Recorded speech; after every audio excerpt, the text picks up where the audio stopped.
It had been in the back of my mind for a long time where I would settle down because, as I said earlier, I have been traveling my whole life, and I was always kind of keeping my eye on where eventually will I settle down. And then when I came here just after Sri Lanka opened up after COVID, I spent 3 months here. And Wow. during those 3 months, I felt it. I was like, okay, hang on. I think this is it. I think Sri Lanka might be the place. So I started looking into all the options on how to become a resident, how to get a property. And the baby will be born here in Sri Lanka. We decided we're gonna do that in the hospital in Colombo. So it's very exciting. Our life will change for sure. Yeah, sleepless nights are coming. Yeah, tell me about it, huh? Food-wise, we are very spoiled here when it comes to fruits and veggies. So as a vegan, we just go to the veggie market a couple of times a week and stock up. And especially like in Europe, you always have to ask if they are using milk or cream. Here, you don't really have to ask because you know they will be using coconut milk. So if they're making anything that requires milk, they usually use coconut milk. Which is perfect for vegans. Because some vegans, they would love to find like a vegan cheese or supplements. In this case, people with kids, like in my case. So is it easy to find supplements and other products as a vegan in Sri Lanka? I mean, it's already a great island, and that's why we've decided to live here. And I think together, with what we know from what we can implement from other places where we have lived, and how we can implement it here in Sri Lanka, and to slowly just take it step by step to make this place even better. Björn, do you speak Sinhalese? Oh, I was hoping you wouldn't ask me this.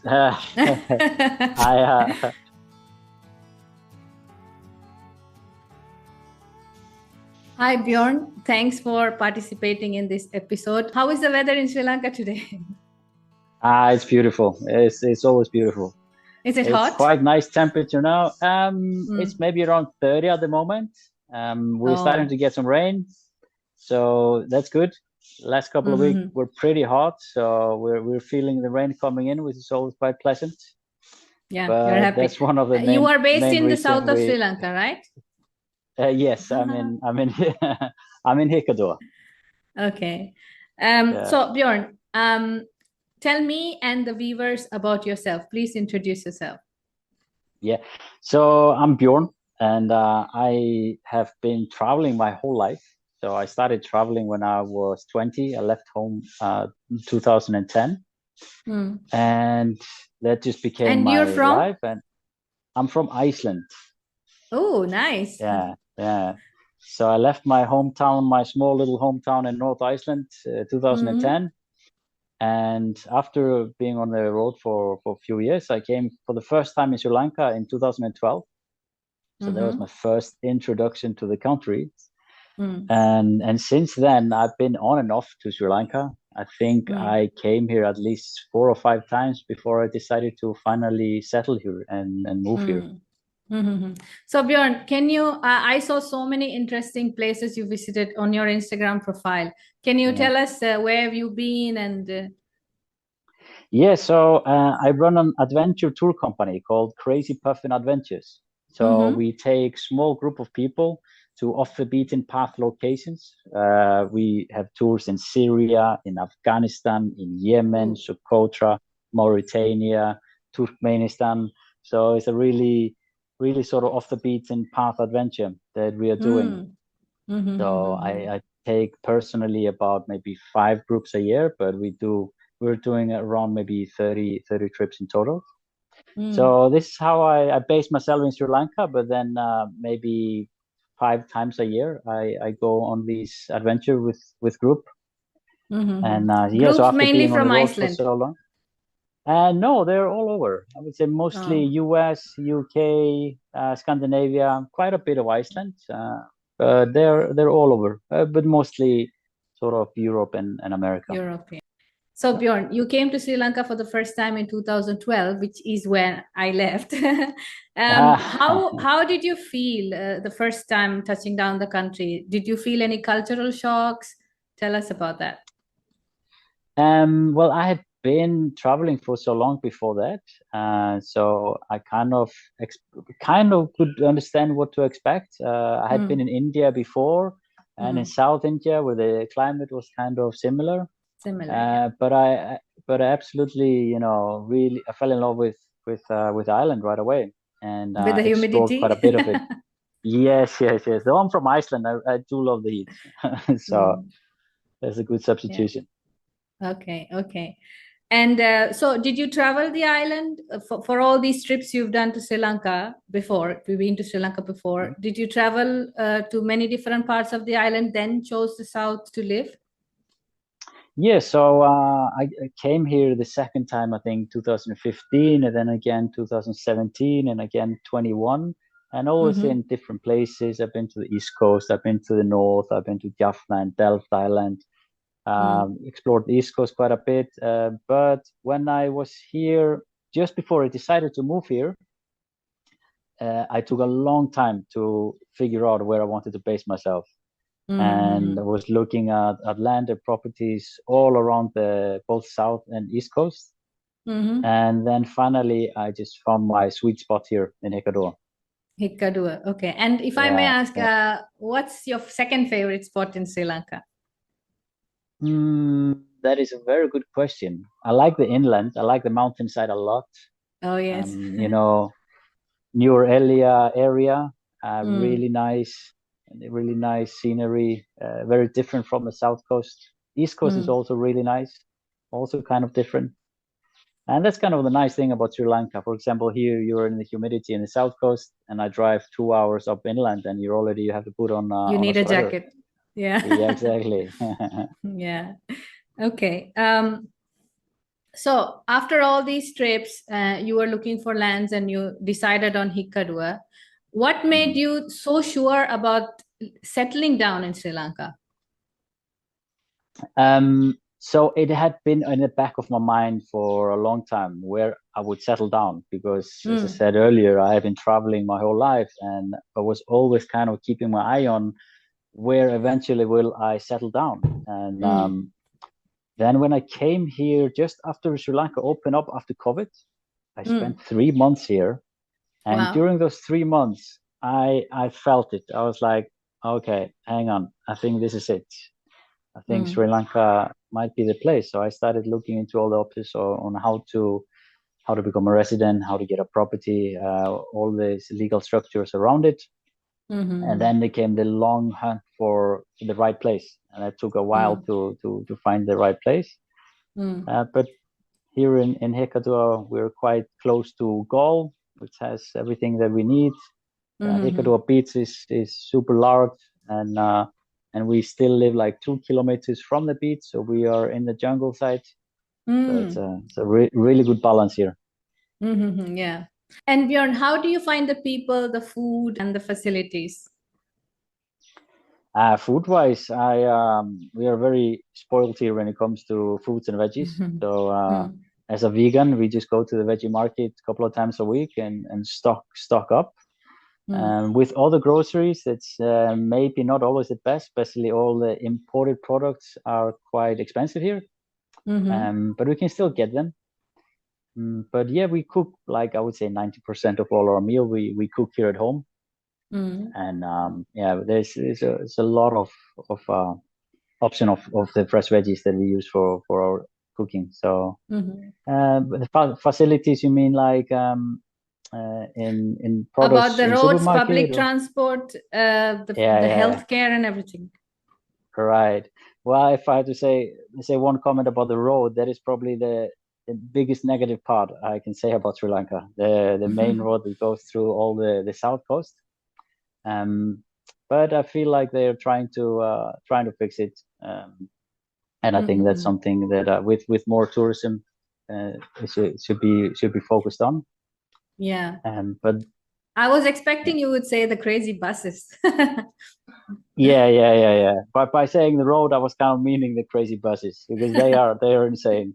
For example, when I drive to Gaul, I rather take the small roads that takes me 40 minutes instead of taking the highway that will take me 20 minutes. just to skip the crazy buses. I don't blame you. So Björn, are you in Sri Lanka with your family? I'm here with my girlfriend, and soon we'll have a child. So she's expecting, and we'll have a child coming in September. Thank you very much. Thank you very much. Exciting. And the baby will be born here in Sri Lanka. We decided we're gonna do that in the hospital in Colombo. So it's very exciting. Our life will change for sure. Yeah, sleepless nights are coming. Yeah, tell me about it, huh? So Björn, living with your partner, being pregnant, I have two questions here now. How does she feel?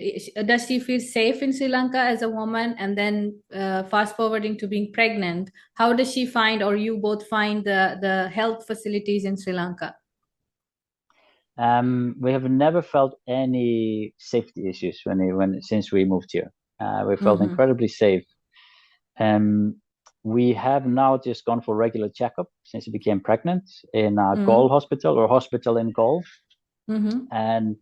But also after looking at the facilities in Galle, we decided that we're gonna give birth, or she will give the birth in Colombo in a better hospital. But all the checkups here, there's nothing wrong with them. We haven't had to use the hospital much before she became pregnant. So all these checkups that we have had to do so far, they have been just good. Yeah. But we saw that when it comes to the time, we're gonna do it in Colombo.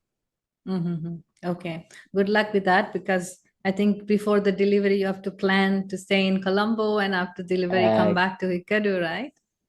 Exactly. So we probably have to go to Colombo a couple of weeks before before the due date.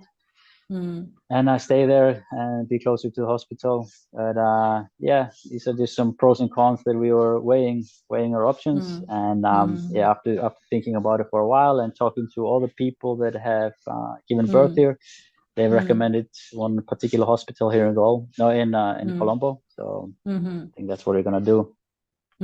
So exciting. Good luck, and I hope everything goes well for the mother and child. Thank you very much. Yeah, thank you very much. Very exciting times. Yes.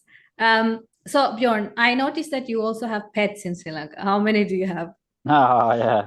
Well, it depends. Not so long time ago, we had about 12 dogs, and then we had 8, and one of the mama gave a lot of puppies. Then they slowly died one by one, and then some got sick. So now we're down to 7. 7, wow! So we have 7 dogs in our garden. Yeah, there's a lot of food that we need to feed them. You can see one. So cute. And so that's one of our daily routine is feed all our dogs. It just started when we actually started the construction of this house that we built here. Is on the first day that we found those 4 puppies on our land. And they just stayed on the land throughout the whole construction. So it was, they were already marked. They'd already marked the territory. So yes, we just opened our doors when the house finally was finished, and then slowly, a few more dogs added to the family. So now we're 7. Big family. So Björn, so as what you say, you bought the land first and then started to construct a house. Yeah. Yeah. How do you find the bureaucracy? Let's start from the visas for you guys, down to building a house, buying a property, and all this. It's a little bit complicated, and there's a lot of headaches in this journey. Bureaucracy is quite tough. I don't know how many times I went down to the office of the municipality, getting things approved, getting things stamped, and have to go back coming in with new papers, more than 20 times trying to get something approved, and finding the right people that were allowed to stamp, allowed to remeasure the land. A lot of things we had to do a few times. So it took a while getting electricity installed and that approved, getting the water installed and approved. That took all a very long time. So actually, we had been living in our house using the electricity and the water from the neighbor until we finally got everything approved. So it's a mission. It's a long journey to get everything sorted out. That's for sure. Yeah, bureaucracy is universal. I'm sure Sri Lanka has its part. And Björn, how do you find the people, your neighbors? Have you made local friends? Absolutely. So first of all, like our contractor that built the house, he spends a lot of time here, and he's a really good friend of ours now. Our neighbors, we are very lucky. Actually, we bought the land from one of the neighbor. Oh, and okay. I've been very, and all our neighbors here, they're family. So they are all very close, and we came in here, and they welcomed us very, very much. So it's we don't have many neighbors. It's a very quiet area, and we live kind of far from each other. There's like maybe 100 meters between our houses. So it's a really nice and small community here in the jungle. Nice. And Björn, let's talk about the most important part of this video for me personally. You are a vegan. We are a vegan family, and I always tell my friends that being a vegan is very easy in Sri Lanka. Do you agree with me? Yes, I do agree with that, especially because you can get like cooking wise, you can rice, lentils, all the beans, all the veggies. So if you're cooking for yourself, it's extremely easy. I would say most of the restaurants here in Hikkaduwa, they will have some vegan options not all of them, especially the newer ones. The newer restaurants that are a little bit more modern, they will always have either short, vegan menu or some vegan options. So yes, it is. I would say it is, especially if you're cooking for yourself, then it's no problem. Yeah, your cooking videos are amazing, by the way. I guess you are a good cook. Thank you. Yeah, well, that's actually my background before I went straight into tourism. That's how I managed to travel the world. I would just cook in different places, different restaurants, different hotels, and that's how I supported my travel. So I had a long year of cooking career. Nice. So that's part of my routine. When I finish my work, I close my computer and I go to the kitchen. And that's my sort of meditation. I just put on some music, slowly start cooking, chopping veggies. And we try to be.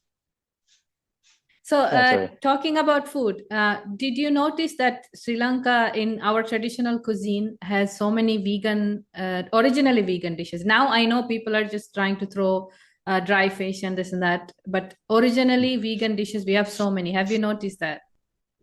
Yeah, like the rice and curries. I mean, there's so many variation of the rice and curry. Hoppers. The hoppers, the kottu, so pancakes, and especially like in Europe, you always have to ask if they're using milk or cream. Here, you don't really have to ask because they'll be using coconut milk. So if they're making anything that requires milk, they usually use coconut milk, which is perfect for vegans. It's local dishes are really good, especially rice and curry, because they are always different. Yeah. And also we have so many vegan, gluten-free options, if you notice. Like indigenous grains and flours. Right, yeah. I'm not in that game yet, so I'm still eating gluten, so I'm not so much up to date how that is here. But I can imagine. I could definitely imagine the habits. And Björn, how do you find the animal welfare in Sri Lanka in your day-to-day life? I mean, there is a lot of stray dogs here, a lot, and it depends on region. Like for example, I've seen in Unawatuna where they have like really good like animal shelter and dog care where they have like many hundred dogs. There are less street dogs, and all the street dogs are in a very good condition. And then you drive maybe another 50 kilometers and you see them in much worse condition. I think it can definitely be better. I know a lot of these clinics, they offer free sterilization for dogs. So it's something that can be done, reducing the population by sterilization. Yeah. It definitely needs to improve a bit. But I know a lot of I have a lot of friends here, both on the south coast and the east coast, that are assisting with this. They're taking in a lot of dogs. They have started some sort of organization. They're helping with sterilization. They're helping with treatments and so on. So actually, there's a lot of experts in the community that are working towards that. And it's happening slowly, but I think if with a little bit more, if we can get some more funding into that, we can make the life for the dog here a lot better. Yeah, it needs to speed up, and also as a Sri Lankan, I would love to see more local involvement in this. That would be ideal, right?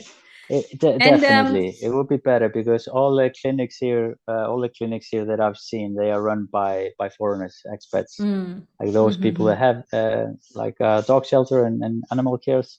They're usually expats. Yeah. Björn, being a vegan, you already talked about the imported products, but do you find because some vegans, they would love to find like a vegan cheese or supplements, in this case people with kids, like in my case. So is it easy to find supplements and other products as a vegan in Sri Lanka?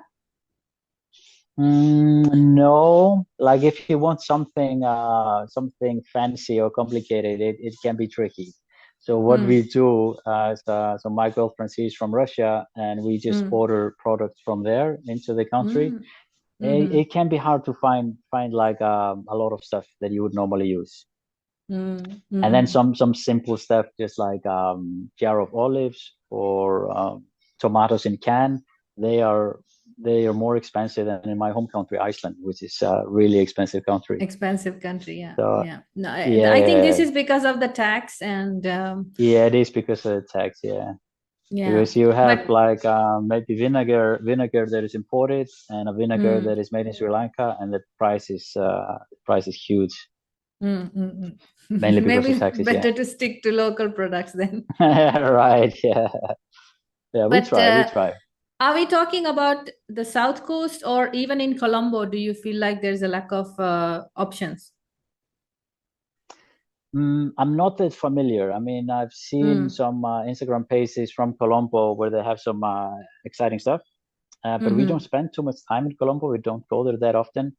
Selection is definitely better there. Here on the south coast, it's not great, but you can find sort of what you need. But if you want something exotic, like nutritional yeast or something like that, it can be hard to find. Yeah. But do you feel like from Colombo they can ship, now that there are so many fast shipping methods introduced in Sri Lanka? Have you tried? Yeah, I've noticed now, and we tried a little bit to get things shipped to our doorstep. So that's something we're gonna experiment a little bit more with, because most of the companies in Colombo, they do shipping, island-wide shipping. But I think we're just still so traditional that we shop everything from the store. We should use modern technology, maybe a little bit more.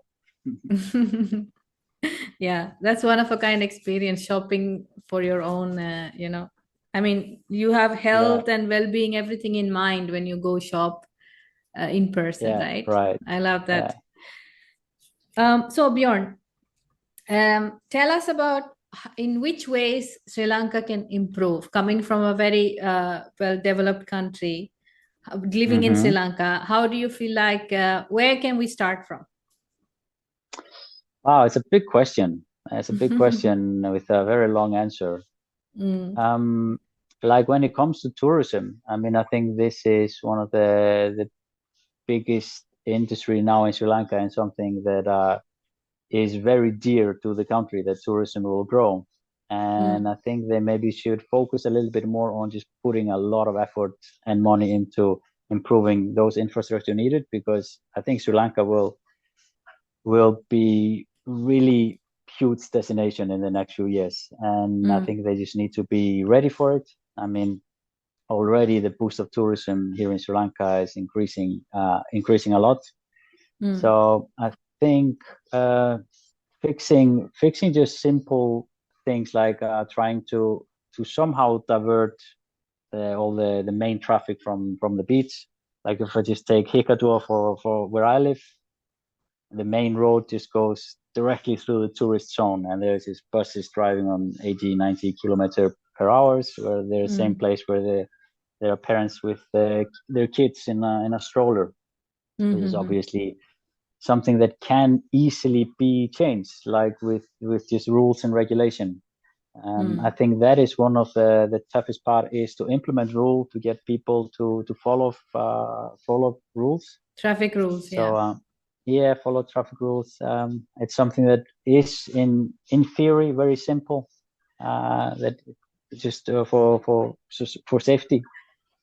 But yeah, it's where to tackle this issue. It's a very big question.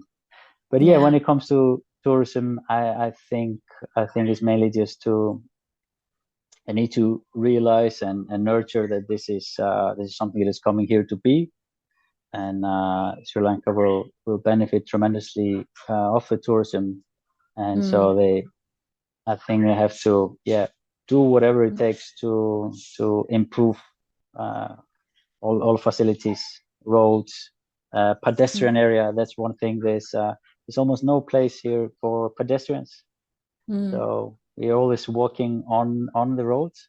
So there's just things like this that I think that needs to improve first, especially because now you're just getting a big wave of tourism in a very short time. In the next few years, it will be a lot.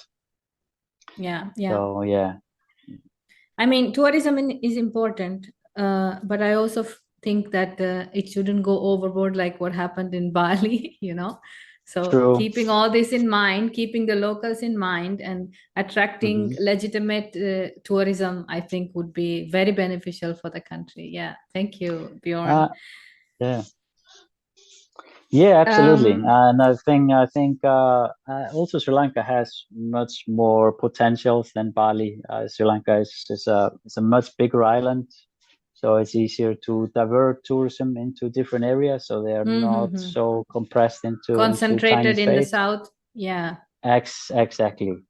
And new places are always sort of being opening the eyes of the tourism of the tourists. And I think there's a bright future for Sri Lanka when it comes to tourism. But yeah, you are right. I mean, it shouldn't end up as Bali did, because I mean there's also a lot of complication that can happen if you don't restrict tourism at all. Yeah. Björn, have you traveled to the northern region of Sri Lanka? I have. Been up to Jaffna and Kilinochchi and to Delft Island. Very interesting. It's very you can see sort of different vibe, different life, different language, food, different language, exactly. And I think the north is very, very interesting. I like it. I have a really good friend from the north, man that I used to work with in Norway. So he has a house in the north, so I've been visiting him. And he left to Norway when he was young, but then decided to move back to Sri Lanka. So he built a house in Kilinochchi. So that's when I went to explore like the Northern Territories. Really interesting place. Yeah, very interesting place. And I wish we can divert the tourism a little bit to the north also, right? Exactly. The north, I mean, the east is already quite busy, but seasonally, they're busy. The south also is seasonally busy. And then I think around Ella, the central is kind of all year around busy. And if we could, open up the tourism a little bit in the north and have a good balance, on the island. Yes. Also will be beneficial financially for the people of north. Absolutely, 100%, 100%. Björn, do you speak Sinhalese? Oh, I was hoping you wouldn't ask me this. I have been talking about it that with some experts here that we're gonna get a teacher to give us a lesson. So we will have a couple lessons a week. At the moment, I haven't been able to put a lot of time into it. Been quite busy with work, so. But it's something that we plan on doing to give it a lot more effort into learning the language, because we decided we want to live here for more years, and it's reasonable to at least have some basic in the language. Yeah, would be very useful. It will be very useful. It's definitely true. Yeah, and it's on the agenda. It's on the plan. Good. So Björn, so my channel is about talking to the expats who've settled down in Sri Lanka, and for Sri Lankans who lived abroad, like your friend in this case from the north, and decided to come back to Sri Lanka like me. Yeah. So do you have a message to these people? The message, I think, is just that we all work together to find a way to make this island as best as possible in a great way. So it's already a great island, and that's why we've decided to live here. And I think together, with what we know from what we can implement from other places where we have lived, and how we can implement it here in Sri Lanka, and to slowly just take it step by step to make this place even better. Yeah, definitely. And Björn, how many people so far, how many Sri Lankans asked you, can you take me to Iceland? Quite few. Quite few. Yeah. They just want to run away. Common question, I tell them it's too cold for them anyway. So the problem is even me, we don't understand cold, because we never experienced cold. So for the first time we land in a very cold country, we are like, oh my God, I just want to run away. Yeah, that's how. So we only see the romanticized pictures in Christmas movies. We feel like, oh, snow, the red candies and fire. And right. Yeah, but you don't see the darkness. For example, in Iceland, we have in wintertime we have darkness. 20 hours of the day. So only a few hours where it's a little bit of daylight. So dark and cold, it can be tough sometimes. So it'll be hard to adjust. Yeah, that's why we don't. Sri Lankans don't have an idea of not having sun or feeling very cold. So they think, okay, I'm gonna somehow pull it off. No, guys, you cannot.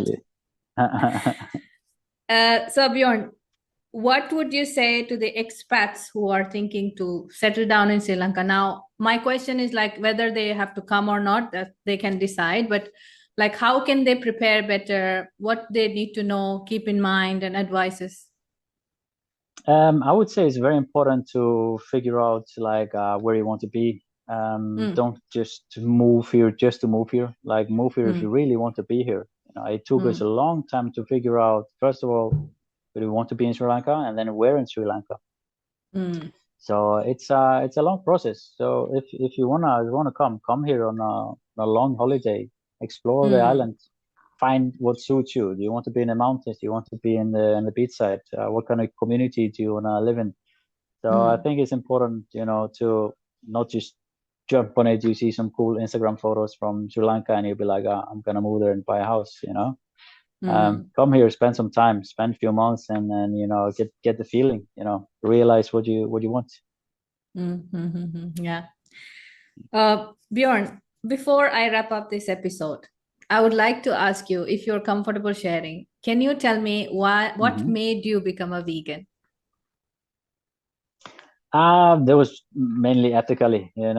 I've been vegan for 10 years, and just knowing what the treatment of the animal, I just couldn't take a part of it. I didn't want to have anything to do with this industry. And for too long, I felt like I knew it, but still didn't take the step. And there was just at some point I was like, I can't be a part of it. So for me, that is kind of number 1, 2, and 3 is for the ethical reasons, but there's also environmental and health reasons that are a big part. But what made me become vegan was the ethical reasons.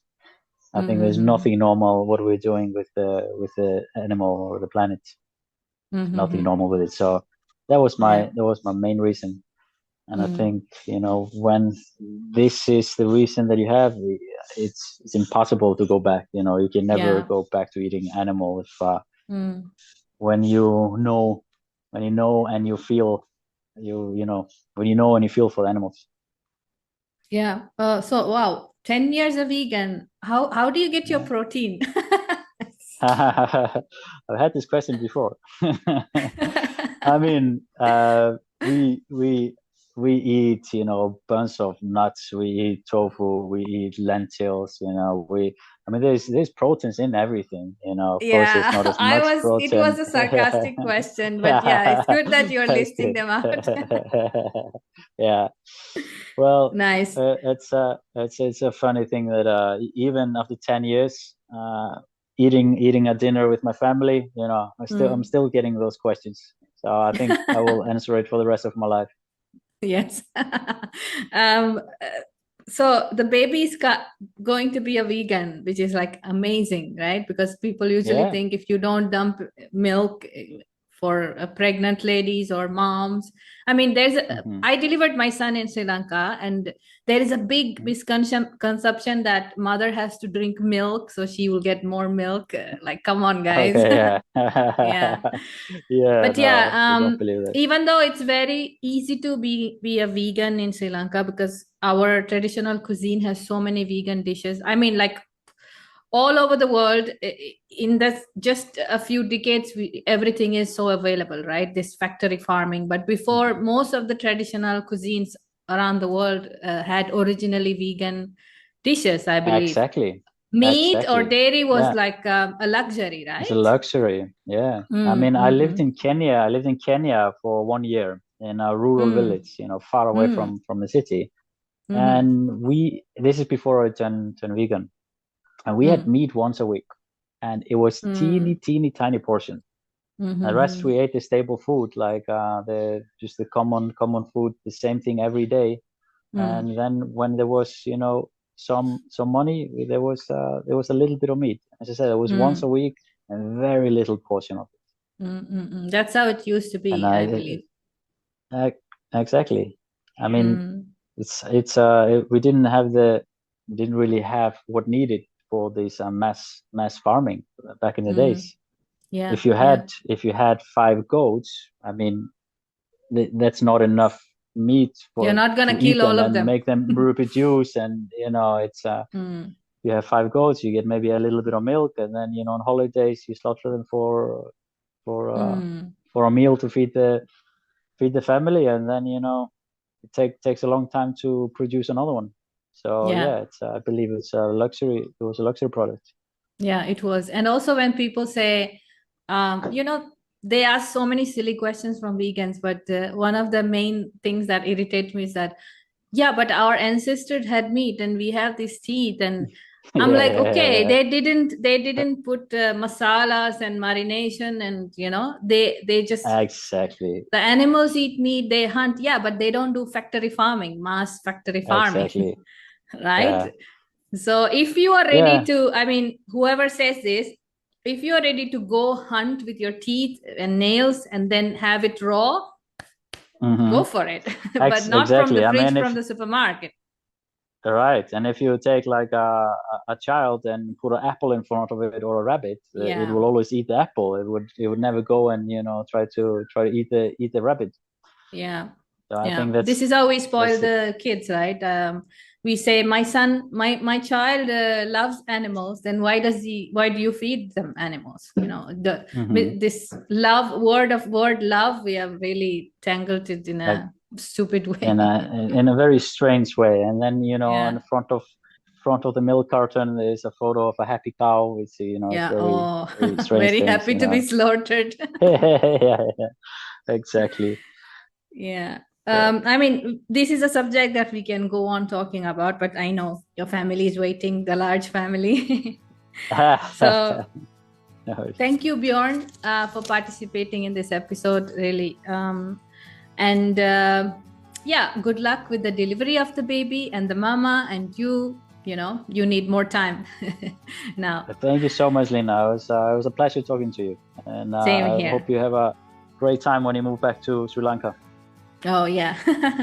Thank you, and hopefully we see each other. someday. 100%. 100%. Yeah, we'll be neighbors. Yeah. Thank you, Björn. Bye. Have a nice day. Bye. Bye.